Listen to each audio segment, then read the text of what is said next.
진술해 주시기 바랍니다. 네, 이상영 변호사입니다. 본 재판 내내 재판의 신속성과 공정성이 계속 화두가 되어 왔고 때로는 신속성 또 때로는 공정성을 방점에 두고 얘기를 하셨었습니다. 재판의 이상을 한마디로 얘기하면 공정한 재판일 것입니다. 신속성의 요구가 적정 절차에 의한 실질적 진실의 발견이라는 재판의 적정 공평이라는 대이상에 우선할 수는 없다고 생각합니다. 본 사건은 특히 피청구인 개인의 문제가 아니고 앞으로의 헌정사에서 더 이상 불필요한 탄핵 절차로 인하여 발생할 수 있는 더 큰 혼란과 국정공백을 방지하기 위한 역사적 의미가 있는 것이므로 본 재판 절차에 있어서 공정한 재판의 중요성은 아무리 강조해도 지나치지 않을 것이라 생각합니다.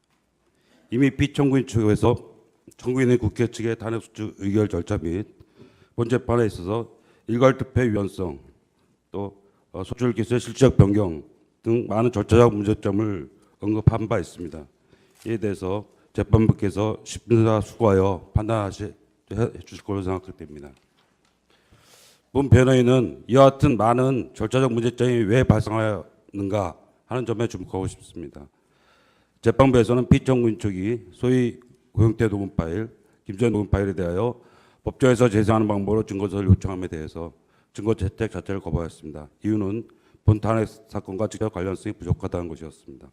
그러나 현재 드러난 녹취록과 녹취 파일만으로도 본 사건과 직접적 관련성을 간단히 보정할 수 있는지는 의문이고 고영태, 유상영, 노승일, 박건영 등과 또 이와 연결된 최철, 김수현, 이현정, 이준동 등과 본 사건과의 관련성이 드러났고 이 부분에 대하여 의당 수사가 이루어져야 함에도 불구하고 제대로 수사조차 이루어지지 않은 현실에서 본 사건 실질적 진실의 발견의 관점에서 볼 때 우리 당 재판부에서 이에 대한 증거 채택 및 증거조사 이루어지지 않은 점은 매우 유감스럽게 생각합니다. 최소한의 국정농단 의혹 못지않게 이들의 국정농단 및 기획폭력 의혹은 이 사건의 또 다른 한 축을 구성하며 의상 CCTV, 태블릿 PC 의혹에서 보듯이 본 사건의 시발점이며 촉매제 역할을 하였습니다. 이 같은 점에 대하여 국회 소추 의결 시 충분히 검토하지 않냐고 언론의 선정적 보도 또 이에 폭발한 민심에 안이하게 편성하여 졸속으로 소추 의결한 것이 이와 같이 많은 절차적 문제점을 야기하게 된 근본 원인이라고 생각합니다. 굳이 2,000개가 넘는 녹취 파일을 다 들어보지 않더라도 위 내용이 피청구인의 소추 사실에 알게 모르게 또 직간접적으로 영향을 미치고 이로 인하여 소추 사실이 왜곡 변형되었을 것임은 능히 짐작하고도 남이 있을 것입니다. 이 점이 중요한 이유는 본 재판 절차가 피청구인의 헌법 법률 위반 사실이 있었느냐의 판단에 그치는 것이 아니라 피청구인을 파면하기 위하여 국회 제적의원 3분의 2 찬성과 헌법재판소 재판관 6인 이상의 찬성을 얻을 정도로 중대한 헌법 및 법률 위반 사실이 있었냐를 판단하는 절차이기 때문입니다. 이 점에 관하여 소추자들의 판단에 있어서 재판부에서 충분한 고려를 해주시기를 기대를 합니다. 그 다음으로 삼성, SK, 롯데 관련해서 간단히 한 말씀 드리겠습니다.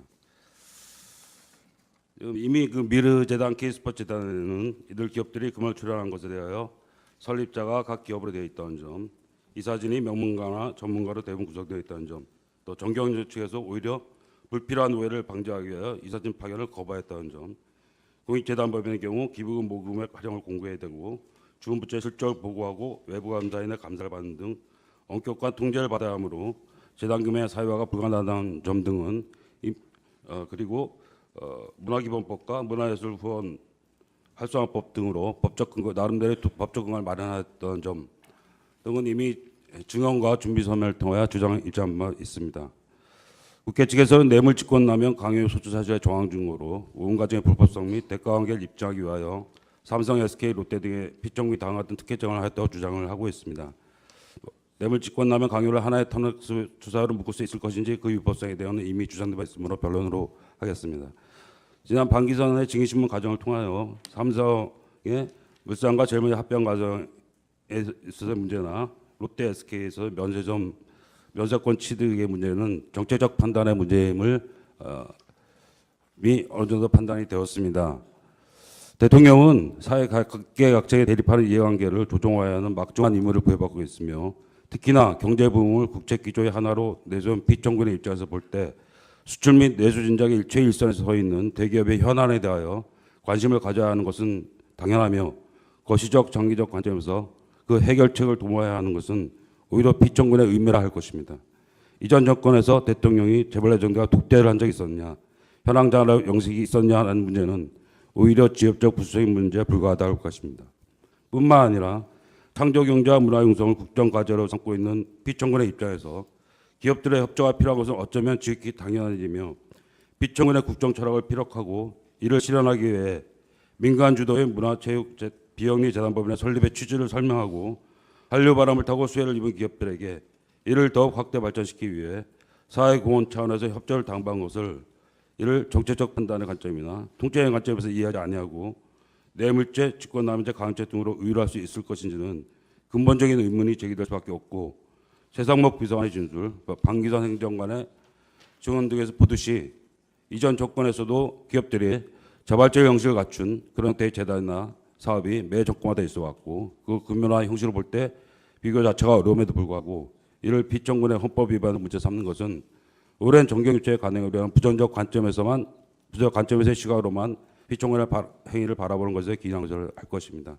결국 이를 두고 삼성, SK, 롯데에 대한 특혜라고 할 수는 없을 것입니다. 그리고 이 사건과 소추 사실과 어떠한 관련성을 가지고 있는지 정확히 알기는 어렵으나 차명폰 의혹이 계속 논의가 되어 왔기 때문에 간단히 말씀을 드리겠습니다. 이에 대해서 우리 피청구의 쪽은 보안이 이유라는 증언이 여러 번 나왔고 이에 대해서 국회 측은 청와대에서 도감청 방위 기술로 보안세 문제점 별로 없는 듯이 주장하고 있습니다. 그러나 피청군이 사용하는 전화번호 자체가 특정이 되고 이것이 외부에 알려지면 현재 발달된 IT 기술 및 해킹 능력으로 도감청의 위험은 상존함을 부정할 수 없다고 할 것입니다. 정호성은 피청구인은 비서관이 갖다 준 핸드폰을 사용했을 뿐이라고 증언한 바 있고 피청구인은 타이밍이 핸드폰이라는 인식 자체가 없었을 것으로 판단되므로 자명한 의혹은 이로써 어느 정도 해소가 되었다고 생각합니다. 결론적으로 이미 국회 소추기소 자체의 절차적 문제점과 위헌성이 다수 발견되었고 본 재판 절차에 있어서도 이미 구인의 재판관에 의한 심판을 받지 않으면 헌법재판소 구성을 입법, 사법, 행정 각 사면식 구성하도록 함으로써 견제균형의 원리와 국민의 다양한 가치관과 시각을 반영하도록 한 제도의 취지상 공정한 재판을 받을 권리가 침해된다고 판시한 2012 헌마 이 사건을 보듯이 실의는 심리했을 뿐이고 이와 같은 사실만으로도 각하 결정을 하기에 충분하다고 할 것입니다. 만약 하나 재판부에서 이와 견해를 달리하신다고 하더라도 이미 피청구인 측에서 주장 입증한 사실과 법리적 주장으로 볼 때 피청구인을 현재에서 파면시킬 정도로 헌법 법률 위반한 중대한 위법이 있다고 보기 어렵다고 사료되므로 기각 결정을 해주시기 바라며 이로써 더 이상의 국정 혼란과 민의 분열을 종식하고 본 탄핵 심판 절차 과정과 그 결과가 역사에서는 피청구인 측이 소위 고영태 녹음 파일, 김수현 녹음 파일에 대하여 법정에서 제시하는 방법으로 증거서를 요청함에 대해서 증거 채택 자체를 거부하였습니다. 이유는 본 탄핵 사건과 직접 관련성이 부족하다는 것이었습니다. 그러나 현재 드러난 녹취록과 녹취 파일만으로도 본 사건과 직접적 관련성을 간단히 부정할 수 있는지는 의문이고 고영태, 유상영, 노승일, 박건영 등과 또 이와 연결된 최철, 김수현, 이현정, 이준동 등과 본 사건과의 관련성이 드러났고 이 부분에 대하여 의당 수사가 이루어져야 함에도 불구하고 제대로 수사조차 이루어지지 않은 현실에서 본 사건 실질적 진실의 발견의 관점에서 볼 때 우리 당 재판부에서 이에 대한 증거 채택 및 증거 조사 이루어지지 않은 점은 매우 유감스럽게 생각합니다. 최소한의 국정농단 의혹 못지않게 이들의 국정농단 및 기획폭로 의혹은 이 사건의 또 다른 한 축을 구성하며 의상실 CCTV, 태블릿 PC 의혹에서 보듯이 본 사건의 시발점이며 촉매제 역할을 하였습니다. 이 같은 점에 대하여 국회 소추 의결 시 충분히 검토하지 않냐고 언론의 선정적 보도 또 이에 폭발한 민심에 안이하게 편성하여 졸속으로 소추 의결한 것이 이와 같이 많은 절차적 문제점을 야기하게 된 근본 원인이라고 생각합니다. 굳이 2,000개가 넘는 녹취 파일을 다 들어보지 않더라도 위 내용이 피청군의 소추 사실에 알게 모르게 또 직간접적으로 영향을 미치고 이로 인하여 소추 사실이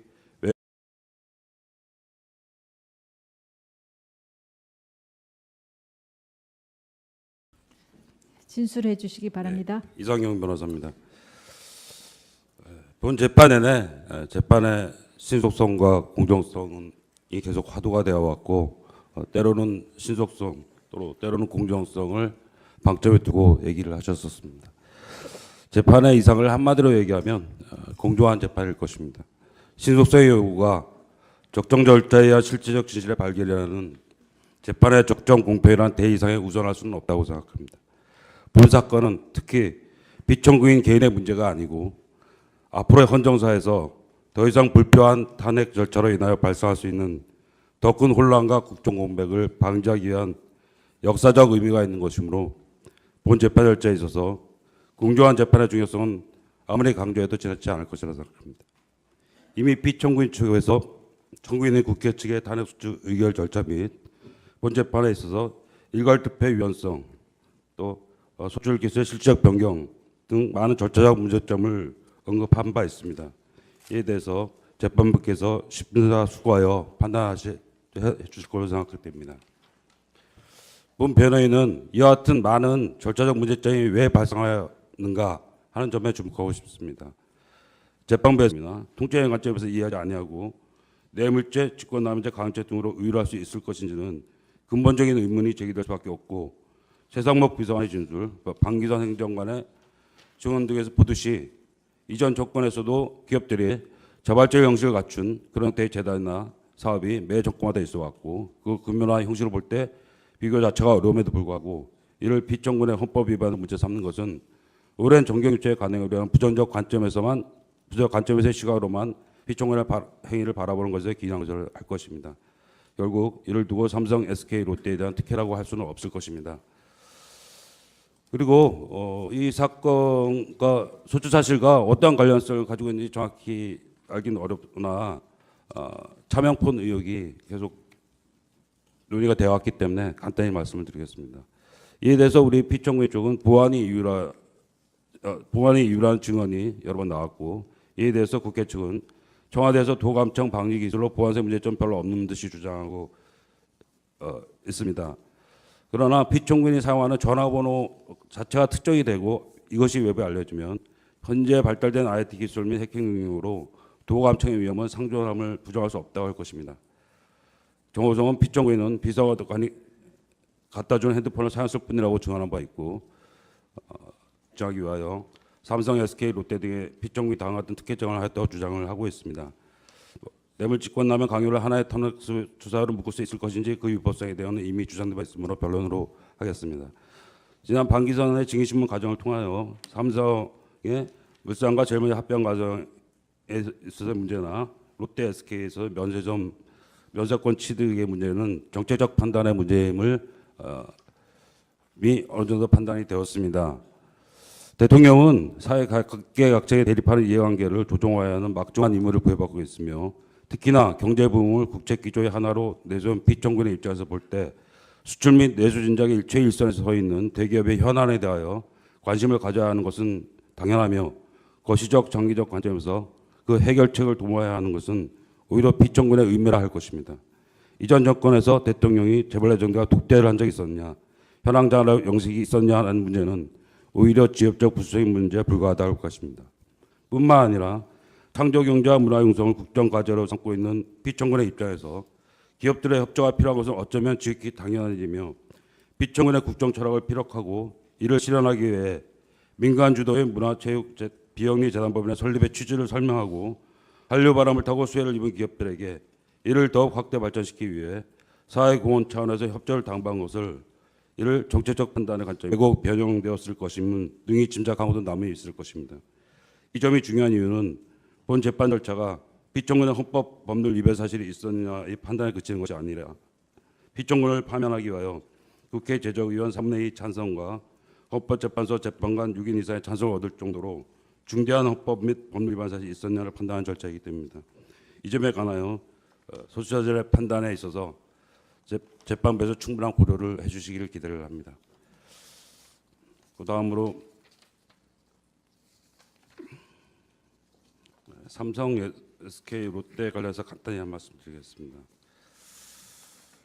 이미 그 미르재단, K스포츠재단에는 이들 기업들이 금을 출연한 것에 대하여 설립자가 각 기업으로 되어 있던 점, 이사진이 명문가나 전문가로 대부분 구성되어 있다는 점, 또 정경련 측에서 오히려 불필요한 오해를 방지하기 위하여 이사진 파견을 거부했다는 점, 공익재단법인의 경우 기부금 모금의 과정을 공개해야 되고 주문부처의 실적을 보고하고 외부 감사인의 감사를 받는 등 엄격한 통제를 받아야 하므로 재단금의 사유화가 불가능하다는 점 등은 그리고 문화기본법과 문화예술 후원 활성화법 등으로 법적 근거 나름대로의 법적 근거를 마련했던 점 등은 이미 증언과 준비 서면을 통하여 주장 입장한 바 있습니다. 국회 측에서는 뇌물직권남용 강요 소추 사실의 정황 증거로 온 과정의 불법성 및 대가관계를